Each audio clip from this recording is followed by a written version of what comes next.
Dragi prijatelji, evo nas ponovo petkom u 9. Danas je petak 13. juli 2012. godine.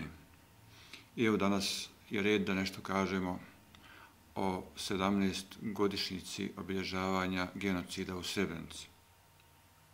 Naravno, svake godine, nakon emocija koje osjetimo prilikom posjete obilježavanju godišnjice genocida u Srebrenici, postavljamo sebi opravdano pitanje: da li je baš tako moralo biti? Da li su srebrenički dječaci, momci i ljudi krivi samo zato što su muslimani? Da li su morali da se kolju valjevskim, užičkim i inim kamama?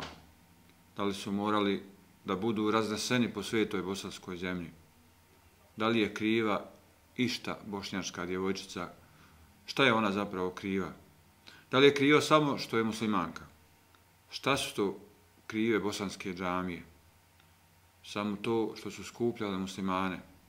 Ne mogu oni srušiti koliko mi možemo napraviti. Ne zaboravi, narode moj, nikad. I nemoj nikad halaliti ubijenu bebu tek rođenu na naručju majke. Zakunimo se da nećemo halaliti. Ko halali, da Bog da mu Bog platio. Ovdje nema rješenja ni pravde.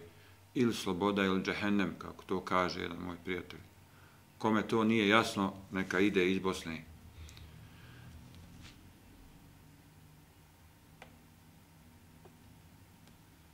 Nadam se da ćemo iz Srebrenice, odnosno slučaja Srebrenice, izvući pouku i da ćemo na Srebrenici naučiti mnoge stvari, jer zapravo događaj u Srebrenici je najbolji učitelj svima nama koji živimo i radimo u Bosni i Hercegovini.